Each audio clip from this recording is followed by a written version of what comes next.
네, 반갑습니다. 우리 저번에 붕당 이제 설명하려다가 마쳤던 것 같은데, 그래서 오늘은 붕당을 한번 좀 자세히 한번 보도록 하겠습니다. 붕당이라고 하는 건 일단 기본적으로는 정치적 입장과 그리고 학문적 계통에 따라 붕당이라고 하는 걸 형성했다. 우리 지금도 이제 뭔가 정치적인 여당과 야당 이렇게 있잖아요. 그런 것처럼 뭐 꼭 이게 정치적인 것만 아니지만, 뭐 학연, 뭐 지연, 이런 거, 어느 학파, 이제 이런 게 이제 형성이 됐던 것들이 하나의 붕당으로 생겨나게 되었다라고 보면 될 것 같습니다. 선조 때 이제 사림이 전국을 주도하게 되면서 이제 훈부는 아웃이 되면서 정치적인 라이벌은 사라졌고요. 그러니까 요 사림 안에서 결국은 또 분화가 되면서 분열이 되면서 붕당이라고 하는 게 처음 생겨났다라고 보면 됩니다.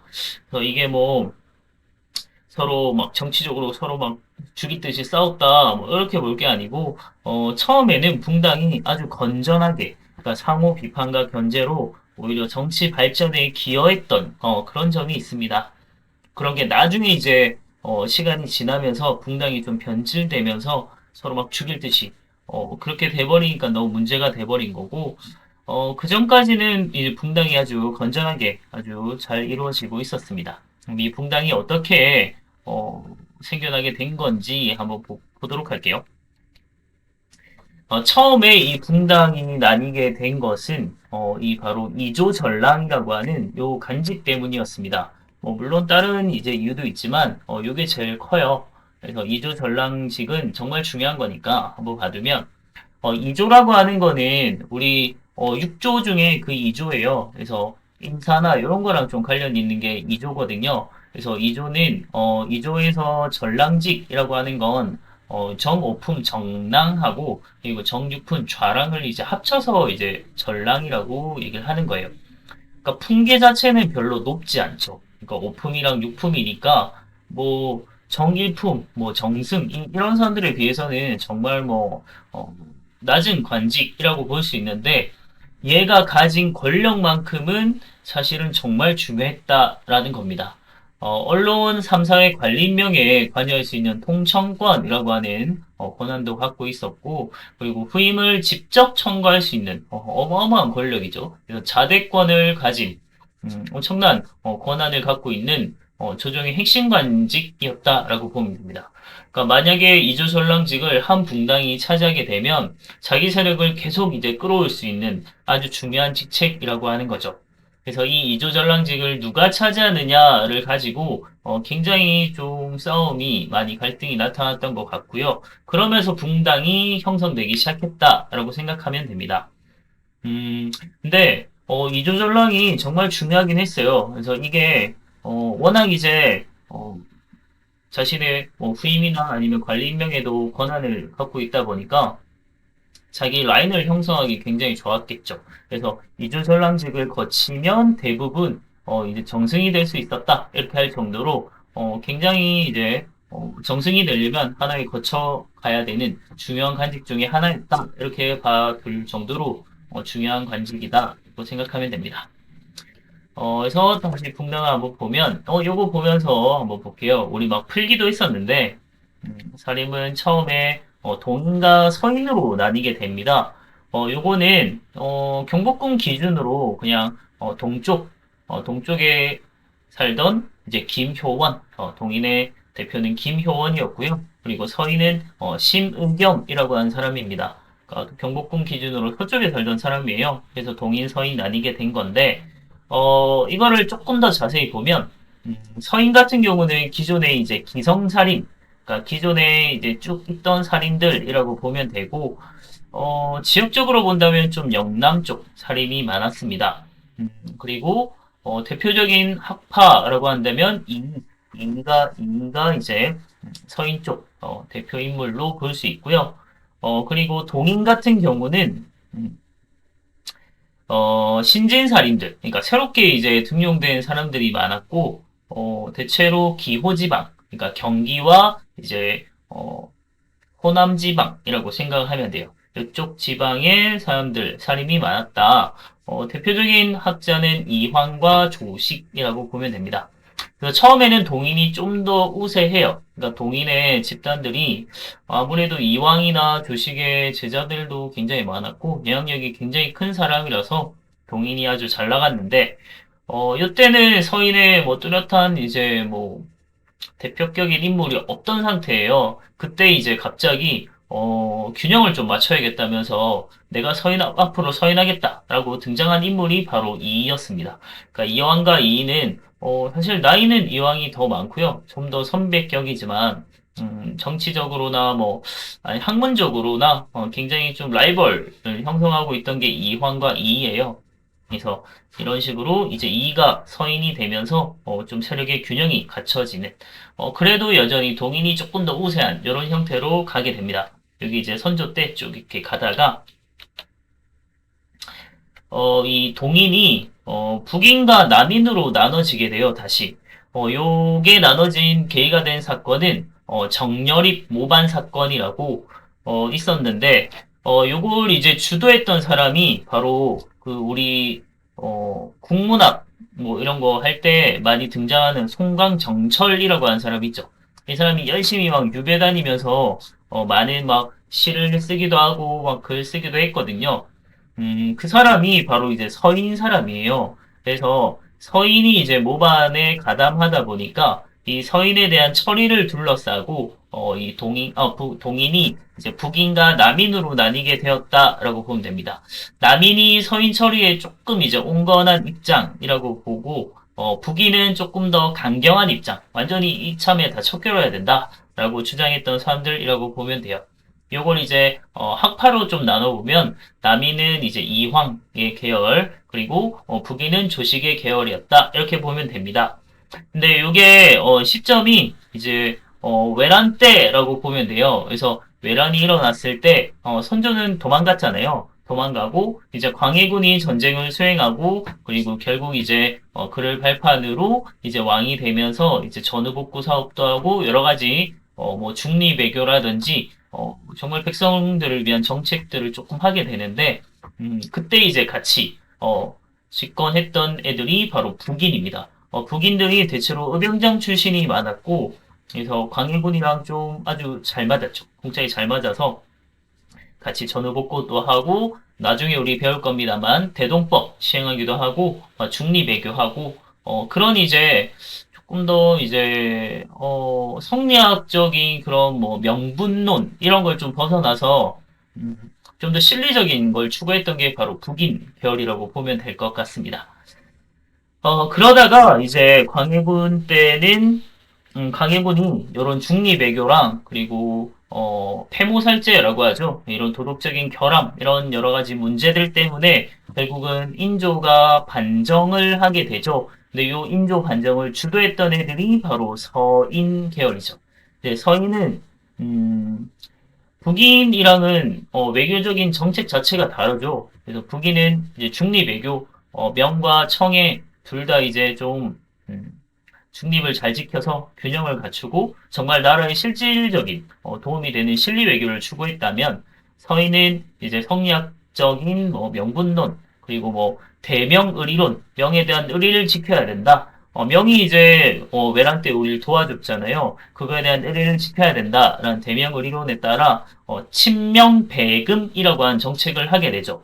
이거는 이제 명이랑 친하게 지내고 후금 당시 이제 여진족, 만주족이 이제 처음 나라를 세웠던 게 후금이잖아요. 그래서 후금, 금을 배척한다. 이런 뜻이에요. 그래서 친명배금, 그런 걸 내세우면서 이제 북인들은 완전히 이때 괴멸이 되고요. 인조 반정 이후로. 그래서 서인이 주도한 채로 남인이 좀 연합정치 가담을 하는 이런 형태로 가게 됩니다.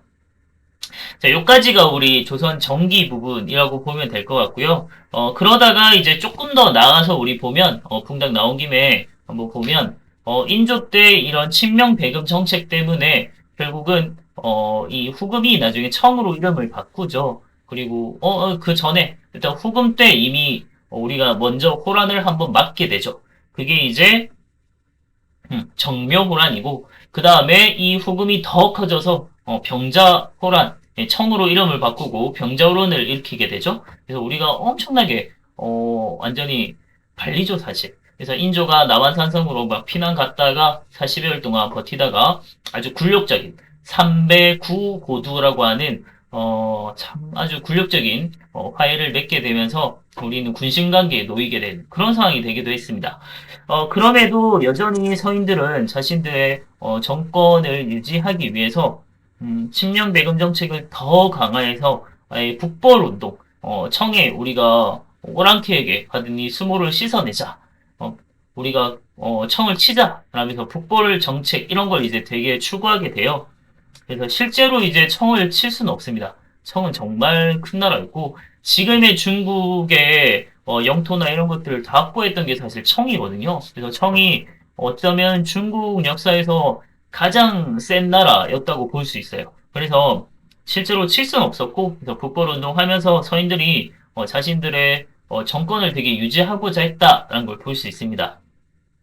자, 그러면서 우리 뒤에 다시 볼 텐데, 현종 때가 되게 되면, 마찬가지로 이제 서인이, 좀 더 이제 집권한 채로 가다가, 예송이라고 하는 아주 희한한 논쟁에 서인과 남인이 붙게 되죠. 그래서 1차 예송, 2차 예송, 이런 걸 거치면서, 음, 1차 때는 이제 서인이 처음에 그대로 원래 주도했던 애들이니까 이겼다가 2차 때는 남인이 이기게 돼요. 이건 나중에 우리 예성과 한국할 때 다시 한번 볼 겁니다. 자, 그러면서 이제 현종이 끝나게 되고 그 다음 이제 숙종 때가 되게 되면 황국이라고 하는 좀 희한한 상황이 생깁니다. 그러니까 황국은 정국이 완전히 전환되었다. 그러니까 한 당파가 주도를 하고 있다가 완전히 뒤집혔다 이런 뜻이에요. 그래서 총 3번의 황국이 있었거든요. 그래서 경신, 기사, 갑술 이렇게인데 지금 보면 예송 때 처음에 서인 이겼다가 그 다음 남인이었잖아요. 그러니까 남인이 집권하고 있는 상태에서 황국이 한번 됐어요. 그러면 서인이 다시 잡았겠죠? 그래서 경신 황국에선 서인이 한번 잡았다가 그 다음에 다시 기사왕국이라고 한 게 일어나요. 일어나면서 다시 남인이 잡았다가 이때 관계된 인물이 바로 장희빈이라고 하는 인물입니다. 그 다음에 다시 한번 이제 장희빈이 쫓겨나가면서 이제 갑술왕국이라고 마지막에 일어나면 이제 서인이 이제 이때 관련된 인물은 인현왕후라고 한 사람이에요. 요거 이제 황국할 때 우리 자세히 다시 볼 겁니다. 그러면서 이제 서인이 이번에는 남인의 아예 뿌리를 뽑아버려요. 아예 완전히 다 개멸시키게 되면서 서인이 혼자 이제 전국을 주도하게 된 서인 집정시대가 나타나게 되고요. 그러면서 또 자기들끼리 나눠요. 그게 노론과 소론입니다. 그런데 이제 노론이 조금 더 이제 주도한 형태로 쭉 갑니다. 자, 그 다음에 사실, 숙종 다음에는 쭉 나타난 게 이제 영종조의 탕평책이라서, 좀 어느 하나 뭐 제대로 주도하고 이런 상태는 없지만, 사실은 노론이 조금 더 우수한 형태로 쭉 가게 돼요. 그러다가 노론이 사실 또 나뉘어요. 십파벽파라고 막 나뉘기도 하는데, 그거는 우리 그까지 가지 말고, 요까지만 일단 보면 될 것 같습니다. 그래서 붕당은 우리 요까지, 설명하면 될 것 같고요. 와, 성리학. 요거는 뭐, 굳이 안 봐도 될 것 같고요. 다음 문화, 부분을 한번 보겠습니다. 음, 조선 전기 때 여러 가지 편찬 사업을 굉장히 많이 했어요. 일단 역사서를 편찬하는 거는, 왕조의 정당성과 정통성, 이런 걸 주장하기 위해서, 뭐, 조선 왕조 실록이라든지, 이런 걸 많이 이제, 펼쳐냈고요. 그리고 동국통감, 이런 거 보면, 우리, 수업 때도 설명하긴 했는데, 동국, 그리고 뭐, 동국여지 승남, 여기도 동국 나오죠? 동국, 이렇게 나올 때, 요 동국은 바로, 동쪽의 나라, 바로 우리나라를 뜻해요. 그러니까, 기분이 사실 좀 별로죠. 근데 우리나라에서 만든 건데, 왜 우리가 동쪽 나라예요? 기준이 어디다? 바로 중국이죠. 중국을 두고, 중심에 두고, 거기서 봤을 때 동쪽의 나라가 바로 조선이다. 이런 뜻이에요. 근데 그냥 뭐 기분은 좀 나쁘지만 팁으로 동국 그리고 앞으로 뭐 향 뭐 이런 거 나오면 향 이제 지방을 뜻하는 단어잖아요. 그래서 동국이나 향 이런 거 나오면 우리나라 거구나라는 걸 이제 알아두면 될 것 같습니다. 그리고 이제 윤리의례서 이런 것도 유교 이념을 이제 보급하기 위해서 많은 책들을 펴냈는데 그 중에 하나가 이제 국조오리. 요거는 왕실과 뭐 국가적인 행사, 예법에 관한 예법서고요. 그리고 상강행실도는 백성들을 대상으로 만든 쉽게 말하면 그림책이에요. 그러니까 보통 우리 책들은 뭐 도로 이렇게 잘 끝나지 않는데 요때 상강인실도의 도는 이제 그림이란 뜻이거든요. 그러니까 쉽게 얘기하면 그림책입니다. 백성들한테 막 글 막 엄청나게 막 많이 써 있으면 사실 좀 백성들은 그거 보기 싫잖아요. 너희도 막 글만 겁나 많으면 보기 싫잖아요, 책. 그런 것처럼 요거는 좀 이해하기 쉽도록 이제 그림책을 만들었다라는 걸 볼 수 있습니다. 근데 이게 만든 거가 좀 또 세종 때거든요. 세종 때 뭐 그런 일이 있었답니다. 그러니까 진주에서 한 아들이 자기 아빠를 이제 때려 죽이는 아주 폐륜 사건이 있었어요. 그것 때문에 백성들한테 효를 가르쳐야겠다라고 하면서 이제 책을 막 열심히 펴낸 게 상강행실도라고 하는 겁니다. 그 다음에 지리서도 많이 만들어졌는데, 요거는 이제, 효율적인 국가 운영, 그리고 국방의 필요성, 이런 것 때문이겠죠. 사실 지리를 잘 파악한다고 하는 건 국방력하고도 굉장히 관련이 있어요. 그 당시에 이제, 지도를 얼마나 정밀하게 제작하느냐가, 그 지리를 얼마나 파악하고 전략을 잘 짤 수 있느냐에 달려 있었기 때문에 국방력이랑 정말 관련이 돼 있는 부분이고, 그래서 동국여지 승남이라고 하는 시리즈가 있었습니다. 요거는 쉽게 얘기하면 종합인문 지리서 같은 거예요. 그러니까 지도뿐만이 아니고 팔도에 나와 있는 여러 가지 뭐 토산물이 어떻고, 그러니까 특산물이 어떻고, 산천이 어떻고, 풍속이 어떻고, 그 지방 갔더니 뭐 어떤 문화가 있더라 이런 것들 뭐 연료 이런 것도 나와 있고 뭐 효자가 어떻고 이런 얘기까지 나와 있는 아주 세세하게 그 지역에 관한 설명이 잘 돼 있는 종합 인문 지리서 같은 거라고 보면 됩니다. 동국여지 승남은 성종 때 또 완성이 됐어요.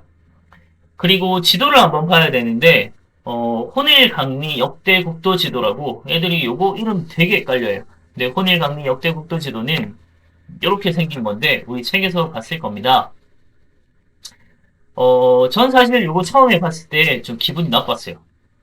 세계 지도라고 돼 있는데, 세계의 거의 뭐, 한 2분의 1이 딱 봐도 정중앙에 있는 거 어디겠어요? 중국이잖아요. 그래서 이건 정말 진짜 중화사상의 표본이다. 이런 생각 많이 했었고, 옛날에 제가 배울 때는 이게 진짜 중화사상에 진짜 찌든, 그런 진짜 표본에 해당한 지도다라는 걸 볼 수 있지만, 있었는데, 지금 요즘 얘기하는 거는, 뭐, 물론 이제 중국이 정말 크게 표현이 돼 있고, 근데 실제로 크긴 크잖아요. 그리고 이렇게 세계의 중심에 있다. 요건 이제 중앙사상이 좀 나타난다고도 볼 수 있지만, 조금 더 이제 이어서 본다면, 옆에 이제 한반도 보일 겁니다. 한반도가 진짜 커요. 이 왼편에 있는, 중국의 왼편에 있는 게 이거 아프리카거든요? 아프리카가 나와 있는데, 이 아프리카 대륙하고 한반도의 크기가 거의 비슷해요. 오히려 한반도가 잘 따져보면 더 클 수도 있죠. 네, 이런 걸 보면, 이 조선이 중국 못지않게까지는 아니겠지만, 음, 중국은 정말 큰 나라지만, 우리도 정말 큰 나라고, 어, 이렇게 우리도 잘 나갔다. 이런 거 이제 보여주는 게 이제 이 지도라는 걸 볼 수 있고 또 아시아랑 서남아시아 지역이라든지 뭐 그리고 요 아프리카나 이런 것까지 아주 잘 담고 있는 중요한 이제 세계 지도였다라는 걸 볼 수 있습니다. 그리고 이제, 일본이 여기 아주 조그맣게 우리 한반도 밑에 나와 있어요. 요거를 보면 일본에 대한 인식을 좀 알 수 있는 거죠. 사실, 일본은 본토 이렇게 섬으로 이렇게 이루어져 있잖아요. 네 개의 본섬으로 이루어져 있는데, 요거 합치면 한반도보다 크거든요. 근데, 우리는 일본을 아주 얕잡아 보고 있으니까, 이렇게 작게 그려놓은 걸 볼 수 있습니다. 그리고 후민정음 얘기를 좀 해야겠죠.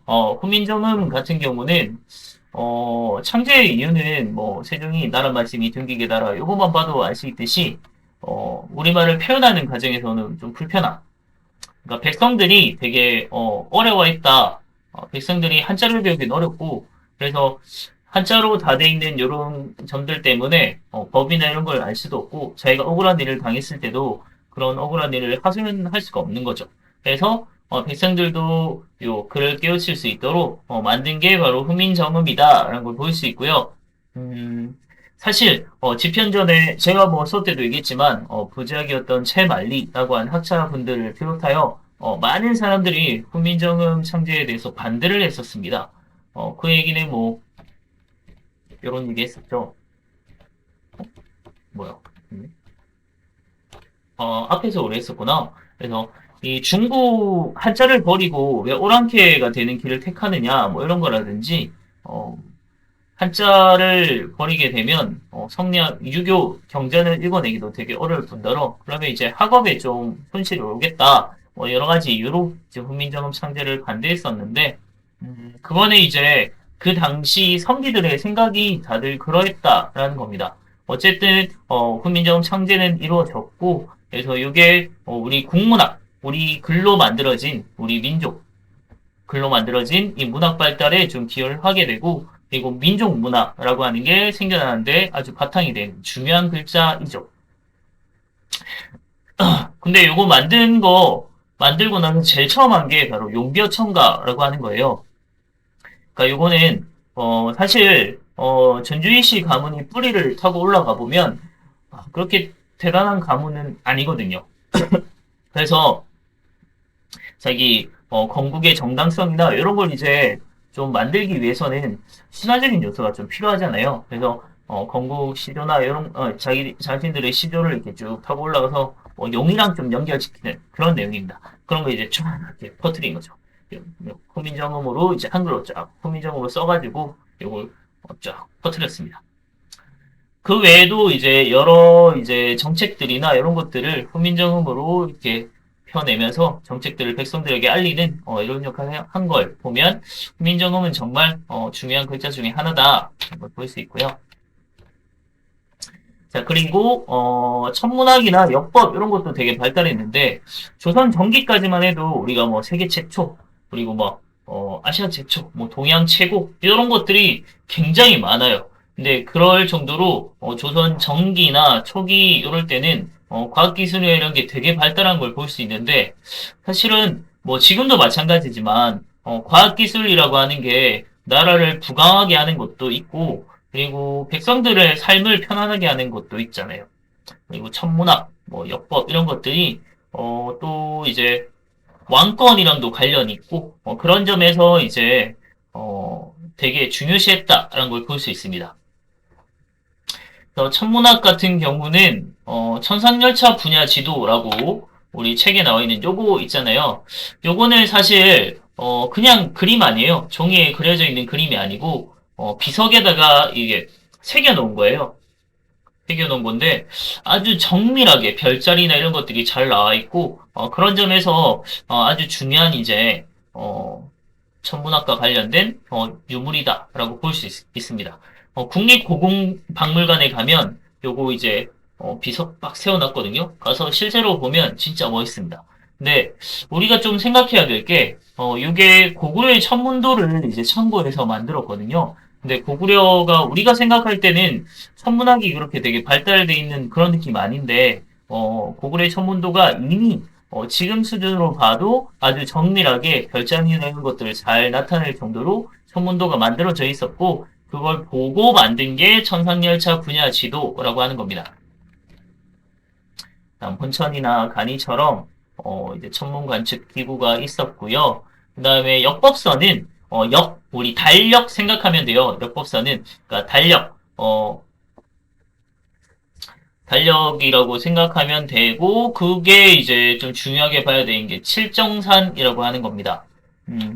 칠정산은 원의 수시력이라고 하는 역법서랑 그리고 아라비아의 회회력이라고 하는 역법서를 참고해서 만든 아주 뛰어난 역법서 중에 하나예요. 그리고 제일 중요한 건 기준이 바로 한양이었다라고 하는 게 아주 중요한 포인트입니다. 왜냐하면 원의 수시력이나 아라비아의 회회력이나 이런 것들 뭐 물론 당연히 뛰어났거든요. 하지만 기준이 우리가 아니라는 거죠. 그래서 우리한테서 조금 어긋나는 부분이 있습니다. 지금 우리 시차 다 다르잖아요. 그런 것처럼 다 다르게 나타날 수 있는데 원이나 아라비아에 맞춰져 있으니까 우리랑 좀 안 맞는 부분이 있어요. 그래서 우리를 기준으로 한양을 기준으로 만든 게 칠정산이다. 기억해 두고요. 그 다음에 앙불구 해시계고 자격루 물시계 이렇게 있죠. 그래서 이런 것들 만들어지면서 우리 천문학이 정말 발달했었고 그다음에 인쇄술도 굉장히 발달했습니다. 그래서 뭐 각종 뭐 갑인자라든지 병진자라든지 금속알자 이런 것들이 막 만들어졌고요. 그리고 의학책으로는 향약 집성방 마찬가지로 의학서 같은 경우도 원래는 다 중국을 통해서 들어왔겠죠? 그래서 중국의 의서나 이런 것들이 많이 들어왔는데 그러다 보니까 우리 체질에도 안 맞고 그리고 우리 풍토나 이런 것들 찾을 수 없는 약재들 이런 것들도 많고 해서 우리나라에 맞도록 이제 다시 만든 게 향약 집성방이라고 하는 겁니다. 이때 말하는 향은 바로 우리나라를 뜻한다고 했죠. 그리고 의방유치라고 하는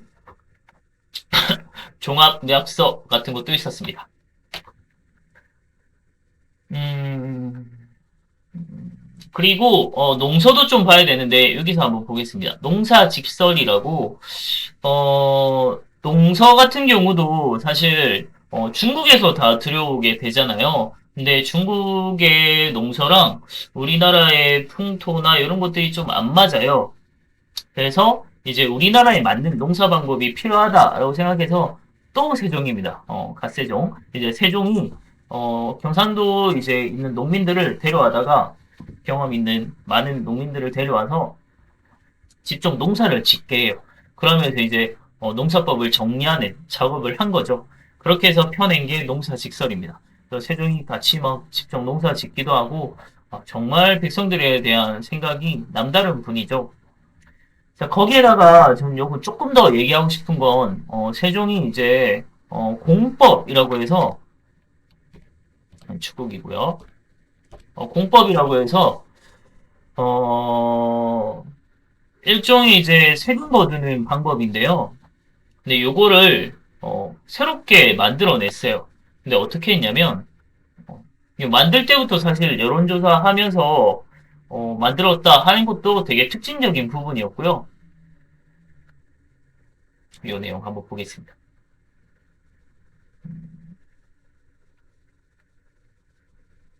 음.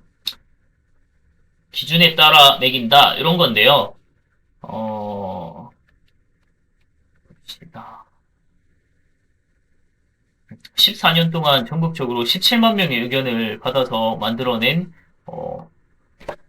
세금 거두는 방법이라고 생각하면 돼요. 그러니까 어떻게 하냐면 사실은 그 전까지는 그냥 세금을 일괄적으로 다 똑같이 다 걷었어요. 그러니까 보통은 그냥 인두세라고 해서 사람 두당 뭐 얼마 이런 식이나 이런 식으로 이제 걷거든요. 근데 그게 아니고 토지도 측량하고 수확량도 정확히 파악한 후에 이제 조세를 부과했다는 겁니다. 떤 거냐면 전분 육등법이라고 하는 거는 밭전자예요. 그래서 토지의 비옥도에 따라 그러니까 토지가 좀 어느 지역은 비옥도가 높은 데는 수확량이 많을 거고 그리고 비옥도가 떨어지면 수확량이 적을 거 아니에요. 그래서 같은 토지라도 수확량이 차이가 날 수 있기 때문에 그걸 이제 비옥도에 따라 등급을 매겨서 그거에 따라 차등적으로 이제 세금을 걷었다는 거예요. 거기에 연분구등법은 우리 1년, 2년 할 때 그 연이거든요. 그래서 연은 1년을 이제 해마다 이 세금을 달리 걷어요. 그러니까 어떤 때는 풍년일 때 있고 어떨 때는 흉년일 때 있잖아요. 근데 세금을 다 똑같이 걷으면 흉년일 때 너무 힘들잖아요. 풍년일 때는 괜찮지만. 그래서 풍년일 때는 조금 더 걷고 흉년일 때는 조금 덜 걷는 아주 합리적인 이런 세금 부과 방법을 만든 게 바로 세종입니다. 세종이 진짜 이런 걸 생각하면 와 백성을 정말 생각 많이 했구나 하는 걸 알 수 있는 거죠. 문화. 그리고 도자기는 좀 봐야 되겠네요. 도자기 같은 경우는 조선 초에는 이제 분청삭이 많이 만들어졌다가 16세기 이후 이제 는 백자가 많이 만들어졌다 이렇게 보면 될 것 같습니다. 네, 이런 게 이제 분청삭이 형태고요. 그리고 넘어가기 전에 요 도자기의 변천을 좀 봐야 돼요.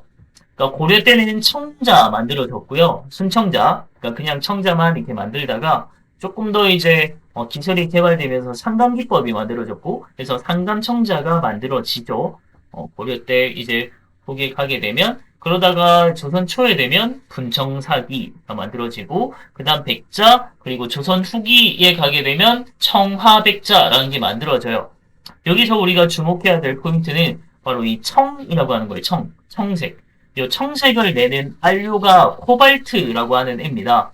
근데 이 코발트라고 하는 물질은 우리나라에서 나지 않아요. 그래서 전량 수입을 해야 되는데, 요거 구하기가 쉽지 않았고, 그리고 되게 비쌌대요. 근데 고려 때는 경제력이 굉장히 좋았고, 사치품에 이런 걸 많이 만들다 보니까, 아예 그냥 그 코발트 알려가지고, 아예 청자 자체를 만들 수 있는 거죠. 다 때려 부어서. 그래서 고려 때는 경제력이 아주 좋아서 이런 청자를 만들었다 이렇게 볼 수 있고요. 그러다가 이제 조선 초 때 되면 이 뭐 경제력이 떨어진 건지 아니면 요 코발트 수입이 제대로 안 된 건지 코발트가 굉장히 비싸졌대요. 그래서 좀 구하기가 어려워졌답니다. 그래서 청자 자체를 만들지 못하고 그냥 이제 기존에 이제 고령토 이렇게 이제 자기 만든 다음에 거기에 이제 분청, 그러니까 청을 칠했다는 뜻이에요. 그러니까 청색으로 겉에만 좀 칠하는, 약간 이제 도금하듯이 이렇게 이제 만들어졌던 게 분청삭이고요. 그러다가 아예 나중에는 수입이 아예 안 됐나 봐요. 그래서 그냥 백자를 만들게 되는데 뭐 요걸 가지고 뭐 선비들의 고결함, 뭐 순수함, 뭐 이런 뭐 청량함 이런 거 막 얘기한다고 하는데 사실 백자 자체는 진짜 밋밋하잖아요. 제가 볼 때 백자 그냥 진짜 밋밋하거든요. 그래서 백자 보고 오씨 되게 예쁜데 이런 생각이 들지는 않아요. 사실적으로. 근데 그렇게 된 거는 이 코발트라고 하는 걸 구하기가 정말 어려웠다라는 걸 볼 수 있고요. 그걸 좀 아주 잘 합리화한 것 같습니다. 자, 그러다가 조선 후기 때 되면 상업에 부활하고 굉장히 경제력이 발달하게 돼요. 조선 전체적으로 경제력이 좋아지고 그러면서 이제 이 밋밋한 백자에다가 다시 청색 안료로 그림을 막 그리기 시작하죠. 그게 청화백자예요. 그래서 요거는 사실 청자에서 요 백자 그리고 청화백자까지 이어지는 이 도자기 변천은 단순하게 그냥 지배층의 뭐 취향의 차이 이런 걸로도 볼 수 있겠지만 이거는 코발트라고 하는 안료를 수입할 수 있었느냐 수입하지 못했느냐 그리고 경제력이 얼마나 뒷받침되었느냐 되지 못했느냐 이거와도 좀 관련이 있어요. 그리고 조선 초 전기 때는 일반적으로 이제 하원 출신들의 이제 하원 그림이 많이 그려졌고 그리고 일반적으로 사대부들 양반 중심의 문화가 만들어지니까 사대부들이 그냥 맨날 아주 우아하게 사군자 이렇게 막 난치고 막 이런 거 하는 거죠. 시집고 막 이렇게 살다 보니까 그런 것들이 나왔고 대표적인 그림이 요거죠. 안견의 목류도원도. 그러니까 안평대군의 꿈을 꿈에서 본 무릉도원의 모습을 이제 안견이라고 하는 도화원의 이제 하원 도화서의 하원이 이제 그린 그림인데 이게 지금 우리한테 없습니다. 그게 참 아쉽죠. 일본한테 있고 그리고 책을 우리 봤을 텐데 강의 안에 고사관수도라고 조그맣게 이제 탐구 활동에 보면 나와 있는 게 있어요. 근데 이걸 잘 보면 전 이게 조선 전개의 가장 대표적인 그림 형태라고 생각을 하거든요. 잘 보면 이제 작게 나와서 그런데 잘 보면 이제 되게 한 사람이 이렇게 바위에 이렇게 엎드려가지고 이렇게 물을 바라보는 그러니까 냇가 같은 걸 이렇게 바라보는 그런 아주 한량 같은 아주 고고한 이제 그런 이제 풍류를 즐기는 그런 모습인데요. 근데 사람의 생김새나 의복의 모양이나 그리고 그림에 이제 나오는 그런 배경의 모습이나 이런 것들이 다 사실은 중국 같아요. 그래서 되게 중국 아풍을 모방한 그런 그림이 많이 만들어졌던 게 조선 전기였다라고 보면 되겠습니다. 뭐 이런 거는 넘어가고요. 신분제도 신분제도까지 하고 마치면 될 것 같네요. 자, 조선의 이제 신분 제도는 법제적으로는 양천제라고 해요. 그러니까 양인과 천인으로 나눠져 있습니다. 그러니까 실제 법적으로는 양인, 천인 신분이 두 개인데 실제 신분 구조는 양인 중에서 양인이 양반, 중인, 상민으로 그러니까 세 신분이 나눠지고요. 그리고 나머지는 천인 이렇게 이제 구성이 돼요. 그래서 양반, 중인, 상민, 천인 이렇게 이제 실제로는 네 개의 신분으로 이루어져 있다라고 보면 되고 하나하나 좀 보겠습니다. 양반은 이제 조선시대의 지배층이니까 온갖 특권을 누리는 사람들이라고 보면 되고 법제적으로 양인이었기 때문에 양반은 원래 군역도 치러야 되고 세금도 내야만 해요. 하지만 실제로는 다 면제를 받는 면세와 면역이 되는 아주 특권층이었다. 그렇게 보면 되고 그리고 중간 지배계층으로 중인이라고 하는 사람들이 있어요. 그러니까 이 사람들은 양반은 아니지만 그렇다고 상민도 아닌 딱 중간에 끼어 있는 사람들인데 중앙관청의 뭐 하급관리, 뭐 설이라든지 아니면 지방관청의 향리라든지 아니면 일단 핏줄 자체가 되게 애매한 애들, 서얼 이런 애들이 이제 중인에 해당이 됩니다. 그다음 상민 같은 경우는 일반적으로 이제 뭐 농민들 생각하면 되고요. 그냥 사실 인식 자체는 민본 사상 때문에 근본으로 인식을 했지만 실제로는 각종 세금, 그러니까 조세, 공납력이라고 하는 온갖 세금을 다 내야 조세가 아니고 전세네요. 전세, 공납력 모든 세금을 다 납부하는 아주 힘든 계층이었고요. 법적으로 과거 응시 가능하지만 현실적으로 불가능한 그런 애들이었고 이 상민도 또 직업적으로 한번 나눠보면 우리 산업공상이란 말 있다고 했잖아요. 수업 때도 얘기했지만 선비사, 그러니까 양반 선비사 빼고 나머지 농공상 같은 경우는 직업의 기천의 순서대로 이렇게 본 거예요. 그러니까 농민 그리고 수공업자 공은 그리고 상은 상민 이제 상인 이렇게 이제 이루어지는데 농민을 그나마 요 중에서는 가장 우대했어요. 그렇다고 농민 자체를 와 농민 엄청난 존경할 만한 인물들 이렇게 보는 건 아니고요. 그냥 나라 자체가 국가 경제의 중심이 농업이고 그리고 농업을 사실 진짜 힘든 일이잖아요. 그래서 농민을 그나마 이제 우대해 줬다라고 볼 수 있고 그 다음에 나라에 필요한 물품을 또 생산하는 아주 중요한 애들이 이제 또 수공업자들이다 보니까 그 다음으로 수공업자를 조금 우대했고 가장 천대받았던 게 바로 상인이에요. 근데 요거는 성리학적인 경제관에 의해서 국가에서 굉장히 통제도 많이 했고 그리고 신분적으로도 뭔가 같은 상민이지만 농민하고 수공업자보다는 훨씬 더 천대를 하게 됐습니다.